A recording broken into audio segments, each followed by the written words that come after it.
মায়ের জোড়াজুড়িতে বিয়ে করতে হলো এক বিধবা মহিলাকে। মহিলা না, মেয়েই বটে। বয়স বেশি না, আমার চেয়ে 1-2 বছরের ছোট হবে। তবে বাচ্চা মেয়ে আছে একটা। আমার একদমই ইচ্ছা ছিল না বিয়েতে যেতে। এরকম পূর্ব বিবাহিত মেয়েকে বিয়ে করে আমার জীবন নষ্ট করার মানেই নেই। কিন্তু মায়ের বান্ধবীর মেয়ে হওয়ায় জোর করে বিয়ের পিড়িতে বসতে হলো। আজ আমার বাসর রাত। মনে এক প্রকার ঘৃণা নিয়েই ঘরে ঢুকলাম। সুন্দর করে ফুল দিয়ে সাজানো বিছানায় একটা লাল শাড়ি পরিহিত মেয়ে মাথা নিচু করে বসে আছে। মেয়ে মাশাআল্লাহ খুব সুন্দরী, কিন্তু আমার প্রবলেম তার মেয়ে নিয়ে। আমি ভিতরে গিয়ে মাথায় বাঙ্গিটা ছুঁড়ে মারলাম বিছানায়। চমকে উঠলো মেয়েটা। দেখুন, আমি আপনাকে আমার স্ত্রী হিসেবে মানতে পারবো না। মায়ের ইচ্ছাতে বিয়েটা করেছি, ব্যাস এ পর্যন্তই। আর আপনার মেয়েকেও আমার কাছ থেকে দূরে রাখবেন। স্ত্রীর অধিকার আমার উপর ফলাবেন না প্লিজ। দরম করে দরজার সজোরে লাগিয়ে বেরিয়ে এলাম ঘর থেকে।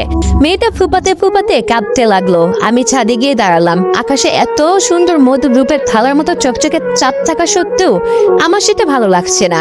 আমার জীবনটাই যে বরবাদ হয়ে গেল। শেষে কিনা এক বিধবার সাথে বিয়ে করতে হলো। মায়ের ওপর খুব রাগ হচ্ছে। কিছুক্ষণ দাঁড়িয়ে ঠান্ডা বাতাসে মন ফুরফুরে করে আরেক রুমে গিয়ে ঘুমিয়ে পড়লাম। পরের দিন থেকে আমি ইগনোর করতে লাগলাম তাদের। মেয়েটা মাথা নিচু করে কাজের লোকের মতো বাড়ির সব কাজ করে, কিন্তু আমি সারাদিন বাইরে বাইরে থাকি। তার 1 বছরের মেয়েটা হামাগুড়ি দিতে দিতে আর মুখে অস্পষ্ট কিছু উচ্চারণ করতে করতে আর সবার সারা বাড়ি ঘুরে বেড়ায়।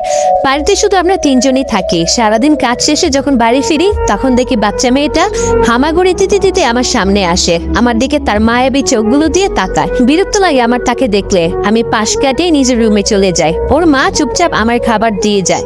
একটা বারও মাথা উঁচু করে তাকায় না। আমিও কিছু না বলে চুপচাপ খেয়ে নিই আর নিজের কাজ নিজেই করে যাই। ওরা আলাদা রুমে ঘুমায় আর আমি আলাদা রুমে ঘুমাই। একদিন বাড়ি ফিরে এসে দেখি, নিজের রুমে গিয়ে দেখি সব লন্ড বন্ধ হয়ে আছে। নিশ্চয়ই ওই বাচ্চা মেয়েটা করেছে এরকম। আমি চটে গেলাম। আমার মাথায় রক্ত উঠে গেল। আমি রাগে ফুসতে ফুসতে চিৎকার দিয়ে উঠলাম। আয়েশা, আমার বিধবা বউটা দৌড়াতে দৌড়াতে আসলো রুমে। মাথা নিচু করে কাঁদো কাঁদো গলা জিজ্ঞেস করলো, জি জি কি হয়েছে? এই কি হাল হয়ে আছে আমার রুমের? কে করেছে এমন? নিশ্চয়ই আপনার মেয়েটা। কতবার বলবো ওকে আমার থেকে দূরে রাখবেন? একটা কথা একবার বললে কানে যায় না? আয়েশা কাঁদতে কাঁদতে আমার পায়ে পড়ে গেল। এই এই কি করছেন? প্লিজ প্লিজ ওকে ক্ষমা করে দিন। অনেক বড় ভুল হয়ে গেছে, আর কোনোদিন হবে না প্লিজ। আয়েশার অশ্রু জল টপ টপ করে আমার পায়ে পড়ছে। যত সব আদিক্ষেতা। আমি ঘর থেকে বেরিয়ে চলে গেলাম বাইরে। আবার ফিরে এলাম গভীর রাতের দিকে। আমি সোজা চলে গেলাম আমার ঘরে। রুমে ঢুকে আমি চমকে গেলাম। খুব সুন্দর করে পরিপাটিভাবে গুছানো ঘর, এমনকি আগের চেয়েও খুব সুন্দরভাবে। সেটা দেখে আমার মনটা একটু ভালো হলো। ক্লান্ত শরীরটা এলিয়ে দিলাম বিছানায়। লাইট ফ্যান অফ করে শুয়ে পড়লাম। খুব ঠান্ডা পড়েছে। পিন পতন নীরবতার মাঝে হঠাৎ আমার কানে বেশি আসলো করুণ ফুপানির আওয়াজ। বুঝতে পারলাম আয়েশা পাশের রুমে ফুপিয়ে ফুপিয়ে কাঁদছে। আমি তোয়াক্কা না করে শুয়ে পড়লাম। চোখ খুলতে হঠাৎ নিজেকে আবিষ্কার করলাম একটা অন্ধকারাচ্ছন্ন বন্ধ স্থানে। কিছুই দেখতে পারছি না। আমি উঠে দাঁড়াবার চেষ্টা করছি, কিন্তু কিছুতেই সম্ভব হচ্ছে না।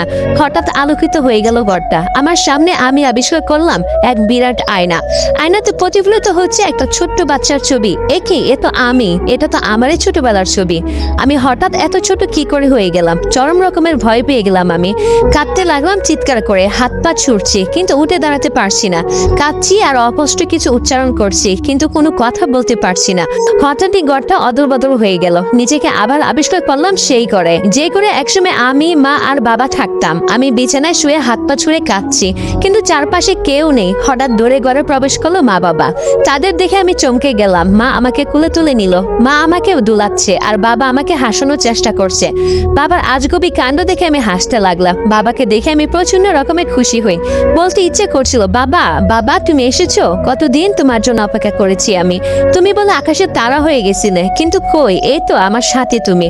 আমায় ছেড়ে যেও না, আমায় ছেড়ে যেও না প্লিজ। টপ করে এক ফোঁটা পানি আমার চোখে বেয়ে নেমে বলল। হঠাৎ সবকিছু আবার বদলে গেল।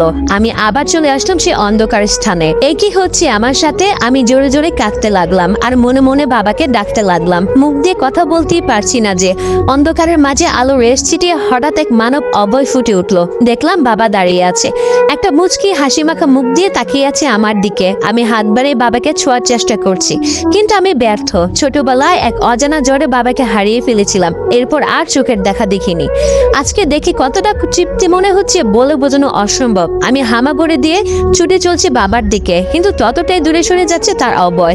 আমি ঝাপসা দেখতে পাচ্ছি, পানিতে চোখ টইটুম্বুর হয়ে গেছে। বাবার একবার ছোঁয়া পাওয়ার জন্য আমি কাতর, কিন্তু তা কিছুতেই সম্ভব হচ্ছে না। হঠাৎ আরো তীব্রতা কমতে লাগলো, বাবা আস্তে আস্তে হারিয়ে যেতে লাগলো দূরে। আমি হাত বাড়িয়ে আছি, বাবাকে অস্পষ্ট শব্দ বেরিয়ে এলো।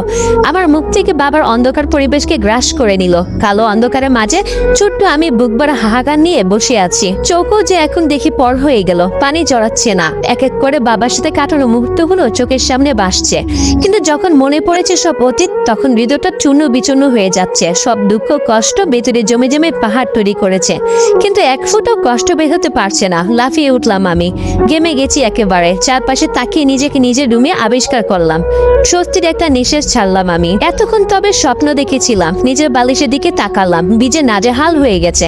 তখন আমি শুনতে পারলাম কোনো বাচ্চার আপাপ আওয়াজ। আমি নিচের দিকে তাকালাম, দেখে আয়েশের মেয়ে নিশি বসে খেলছে আর উল্টা পাল্টা কিছু বলছে। আমি বিছানা ছেড়ে নিচে দাঁড়ালাম, হাঁটু গেড়ে বসে পড়লাম নিশির সামনে। ও হা করে তাকিয়ে আছে আমার দিকে। এতদিনে ওর চেহারাটাও ভালো করে দেখিনি, আজ দেখে বুঝলাম খুব সুন্দর মেয়েটা। ওর চোখগুলো খুব মায়াবী। হঠাৎ আমার মনে পড়লো যে মেয়েটারও তো বাবা নেই, বাবা মারা গেছে। মেয়েটা যখন বুঝতে শিখবে তখন তার ভিতরটাও আমার মতো হাহাকার কাজ করবে। আমি বুঝি বাবা না থাকার কষ্ট, একদিন এই বাচ্চা মেয়েটাকেও বুঝতে হবে। ভাবতে ভাবতে নিজেরই অজান্তে দুফুটো জল চোখ বেয়ে পড়ে নেমে পড়লো। হঠাৎ নিশি তার হাত বাড়িয়ে আমার মুখের উপর রাখলো। তার স্পর্শে আমার গোড় থেকে বাস্তবে ফিরে এলাম। নিশি তার ছোট আর কোমল হাত দিয়ে আমার চোখের পানি মুছে দিল আর মুখ দিয়ে অস্পষ্ট শব্দ উচ্চারণ করলো, বা বা। আমি অবাক হয়ে চেয়ে রইলাম ওর দিকে। আমি কি করছিলাম এতদিন? এমন একটা ফুটফুটে পরীর মতো বাচ্চা মেয়েকে আমি দূরে দূরে রাখছিলাম। ও তো আমারই মেয়ে। এমন একটা মেয়ে কয়জনই বা পায়? এমন একটা মেয়ে জীবনে যে পেয়েছি, এটাই তো বড় একটা প্রাপ্তি। আমার চোখ দিয়ে অজানা খুশির জোর বইতে লাগলো। কোলে তুলে নিলাম নিশিকে, কপালে একটা চুমু দিয়ে বললাম, সরি মা, সরি, তোমাকে এতদিন খুব কষ্ট দিয়েছি, আর দেব না। তুই আমারই মেয়ে, তুই আমারই মেয়ে। আরেকবার বল বাবা। মেয়েটা আবার অস্পষ্ট শব্দ উচ্চারণ করলো, বা বা। আমার প্রাণটা জুড়িয়ে গেল, আনন্দের জোয়ার বইতে শুরু করলো আমার মনে। এই বোধ হয় বাবা হওয়ার আনন্দ। নিজেকে পৃথিবীর অন্যতম ভাগ্যবান ব্যক্তি মনে হচ্ছে। এমন সময় হঠাৎ শুনতে পেলাম আয়েশার ডাক, নিশি নিশি। নিশিকে খুঁজতে খুঁজতে এক পর্যায়ে সে আমার রুমের সামনে চলে এলো। নিশিকে আমার কোলে দেখে প্রচন্ড আতঙ্কিত হয়ে গেল সে। দৌড়ে এসে ছু মেরে নিয়ে গেল নিশিকে আমার কোল থেকে। মাথা নিচু করে বিজে গলায় বলতে লাগলো, দয়া করে আমাকে ক্ষমা করে দিন, আর কখনো ওকে আসতে দিব না, ওকে ক্ষমা করে দিন। কথাটা বলে আঁচলে মুখ লুকিয়ে নিশিকে নিয়ে দৌড়ে চলে গেল আয়েশা। যাওয়ার আগে ওর চোখে আমি জল দেখতে পেয়েছিলাম। হয়তো সে ভেবেছে আমি নিশিকে বকা বা মারার জন্য কোলে তুলে নিয়েছি। নিজের উপর চরম ঘৃণা হতে শুরু করলো। এতদিন কি করছিলাম আমি এত নিকৃষ্ট কি করে হলাম? আয়েশা তো আমার স্ত্রী, ওকে নিজের থেকে দূরে ঠেলে দিয়েছিলাম আমি। মেয়েটার কি দোষ? ও তো এখনো বাচ্চা মেয়ে। বিয়ের 2-3 বছর পরে তার স্বামী মারা গেল। সে স্বামীর সুখ ঠিক মতো পায়নি। মায়ের কাছ থেকে শুনেছিলাম তার স্বামী নাকি বেশ একটা ভালো ছিল না, শুধু তার দেহই চাইতো, মনের দিকটা বিবেচনা করতো না। আমিও তো তার মতো পশু হয়ে গেলাম। না, আয়েশা আমার স্ত্রী, ওকে ওর প্রাপ্য ভালোবাসা আমি দিব। ও আমার অর্ধাঙ্গিনী। মেয়েটা খুব সৎ সরল। আমার না করার পর তাকায় উনি আমার দিকে, আমাকে খুব ভয় পায়।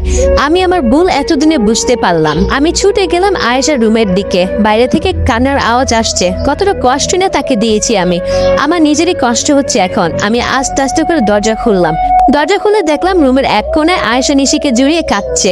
আমি পা টিপে টিপে এগিয়ে যাই তার সামনে, পেছন থেকে জড়িয়ে ওকে। ও প্রথমে অনেক ভয় পেয়ে যায়, কিন্তু ঘুরে যখন আমায় দেখে তখন ভয়ের চেয়ে অবাক বেশি হয়। আপনি? হ্যাঁ আমি।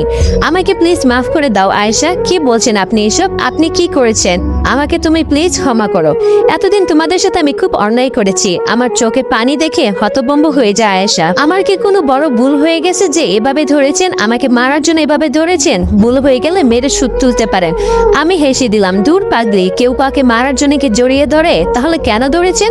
নিজের স্ত্রীকে জড়িয়ে ধরার অধিকার নেই আমার? আমি কি আমার স্ত্রীকে ভালোবাসতে পারি না? মুচকে হাসি দিয়ে বললাম আমি। এবার ভূত দেখার মতো চমকে উঠল আয়েশা। আয়েশা, আমি আমার ভুল বুঝতে পেরেছি। তোমাদের আমি খুব কষ্ট দিয়েছি এতদিন, কিন্তু আর না। তুমি আমার স্ত্রী, আমার অর্ধাঙ্গিনী, আর নিশি আমার মেয়ে, আমার সব। কেঁদে দিল আয়েশা আমার এই কথা শুনে। এতটা বোধ হয় কোনোদিনও আশা করেনি সে। আমি কি স্বপ্ন দেখছি বলুন না প্লিজ। আরে না, এটা বাস্তব। আর আমি তোমাকে জড়িয়ে ধরেছি, এটাও বাস্তব। আমি এতটা ভাগ্যবতী, আল্লাহর কাছে হাজার হাজার শুকরিয়া। আমি আয়েশার কপালে চুলগুলো সরিয়ে একটু আলতো করে চুমু দিলাম। আর হ্যাঁ, আর আপনি না কিন্তু, এবার থেকে তুমি করে বলবে। খুশিতে কেঁদে দিল আয়েশা। ও আমাকে জাপটে ধরলো। জানো, এই দিনের জন্য কত অপেক্ষা করেছি আমি। তোমায় অনেক ধন্যবাদ, এটা তোমার প্রাপ্য আয়েশা। আমার তোমাকে ধন্যবাদ দেওয়া উচিত যে তুমি আমাকে স্বামী হিসেবে স্বীকৃতি দিলে। সেদিন প্রায় সারাটা দিন আমি নিশি আর আয়েশকে জড়িয়ে ধরে গল্প করেছি। রাতের বেলায় আমরা একই রুমে শুলাম। আয়েশার এখনো সবটা বিশ্বাস হচ্ছে না। আমার বুকের উপর মাথা দিয়ে আয়েশা উপরের দিকে তাকিয়ে আছে, আমি তাকে জড়িয়ে ধরে আছি। আয়েশা শুনো, বলো চলো আমরা দূরে কোথাও চলে যাই, যেখানে কেউ আমাদেরকে চিনবে না। কেন? আয়েশা আমার মুখের দিকে তাকিয়ে ফিরে তাকালো। আমি চাই না আমাদের মেয়ে জানুক যে আমি তার দ্বিতীয় বাবা। যদি কোনোদিন জানতে পারে তবে সে হতাশায় ভুগতে পারে, নিজেকে অন্যদের থেকে আলাদা দুর্ভাগ্যবান মনে করতে পারে, আমার কাছে আসতে ইতস্তত করতে পারে, সে কষ্ট পেতে পারে। আমি সেটা চাই না, কিন্তু এই সমাজে থাকলে কোনো না কোনো ভাবে সে সেটা জেনেই যাবে সত্যটা। তাই চলো আমরা দূরে কোথাও নতুন করে আমাদের জীবন শুরু করি। অন্তত আমাদের মেয়ের খাতিরে সবকিছু শুরু থেকে গড়বো আমরা।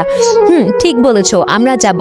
সেদিন আয়েশা আর নিশিকে বুকে করে আমি ঘুমিয়ে পড়েছি। অনেক শান্তি লেগেছিল সেদিন। এরপর আমরা কাউকে না জানে হঠাৎ করে চলে যাই। একটা বার্তা ছেড়ে যায় সবার জন্য, না খোঁজার জন্য অনুরোধ জানিয়েছে। কিন্তু মায়ের মায়ে তো আর কাটাতে পারবো না। মা তো অন্য, তার স্থান আরো উঠবে। তার সাথে সম্পর্ক, যোগাযোগ সবকিছু অটুট ছিল ও থাকবে। আমাদের মসজিদে হারিয়ে যাওয়া দেখে কেউ আর খোঁজার চেষ্টাও করেনি। পৃথিবীর অন্য এক কোনায় নিজেদের জীবন গড়তে লাগলাম আমরা। 10 বছর পর আমি স্বপ্ন দেখছি সে মুহূর্তটা যখন আমি নিশিকে প্রথম কোলে তুলে নিয়েছিলাম। সে প্রথম আমাকে বাবা ডেকেছিল। আমার চোখে জল মুছে গিয়েছিল। পুরনো স্মৃতির স্বপ্ন দেখে খুশির জল আবারও আমার চোখের কোণা দিয়ে বেয়ে পড়তে লাগলো। হঠাৎ কারো কোমল স্পর্শে আমার ঘুম ভেঙে যায়। দেখলাম নিশি আমার চোখে জল মুছে দিচ্ছে, ঠিক সেদিনের মতো, কিন্তু আজও বড় হয়েছে। নিশি বলতে লাগলো, বাবা কাঁদছো কেন? না মা, এমনি। আয় বুকে আয় মা।